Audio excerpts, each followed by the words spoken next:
కుక్కర్లో 10 నిమిషాల్లో చాలా ఈజీగా గోంగూర రైస్ని ప్రిపేర్ చేసుకోవచ్చు.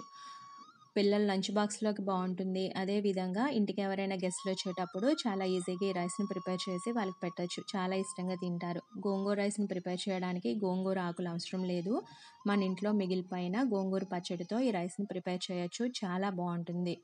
ఒక మిక్సీ జార్ తీసుకొని అందులో ఈ గోంగూర పచ్చడిని వేసుకోవాలి.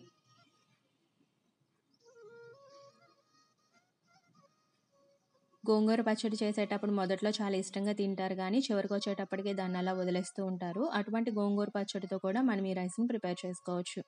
దీంట్లో కాస్త అల్లం ముక్కలు, వెల్లుల్లి రెబ్బలు వేసుకొని కొంచెం వాటర్ పోసుకొని ఈ విధంగా పేస్ట్ లాగా చేసుకోవాలి.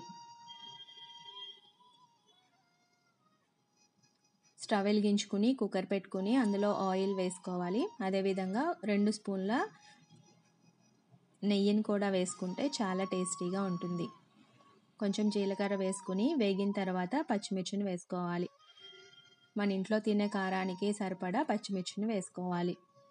తర్వాత బిర్యానీ ఆకులు, కొంచెం ఉల్లిపాయ ముక్కలు వేసుకుని వేగనివ్వాలి.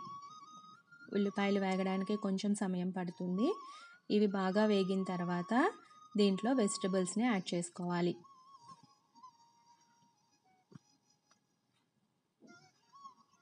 ఉల్లిపాయలు వేగిన తర్వాత క్యారెట్ ముక్కలు, బంగాళదుంప ముక్కలు వేసుకోవాలి.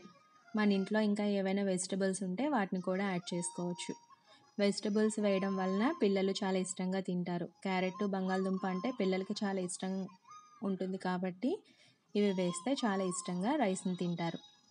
ఇవి కాస్త వేగిన తర్వాత ముందుగా మనం ప్రిపేర్ చేసుకున్న గోంగూర పచ్చడి మిశ్రమాన్ని వేసి ఒక 2 నిమిషాలు వేయించుకోవాలి. ఎక్కువసేపు వేయించక్కర్లేదు. తర్వాత 1 స్పూన్ బిర్యానీ మసాలా వేసుకోవాలి. ఇది కాస్త వేగిన తర్వాత ముందుగా కడిగి పెట్టుకున్న బియ్యాన్ని వేసుకుని ఒకసారి కలుపుకోవాలి. 1 నిమిషం బియ్యం కూడా వేగిన తర్వాత దానికి సరిపడా నీళ్ళను పోసుకోవాలి. రుచికి సరిపడా ఉప్పు, పసుపు వేసుకోవాలి. ఆల్రెడీ గోంగూర పచ్చడిలో ఉప్పు ఉంటుంది కాబట్టి చూసుకుని వేసుకోవాలి.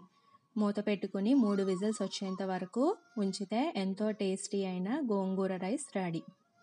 ఈ వీడియో కనుక నచ్చినట్లయితే లైక్ చేయండి, షేర్ చేయండి, ఛానల్ని సబ్స్క్రైబ్ చేయండి. Thank you. చివరిలో కాస్త జీడిపప్పు, కొత్తిమీరతో అలంకరించుకుంటే రెడీ.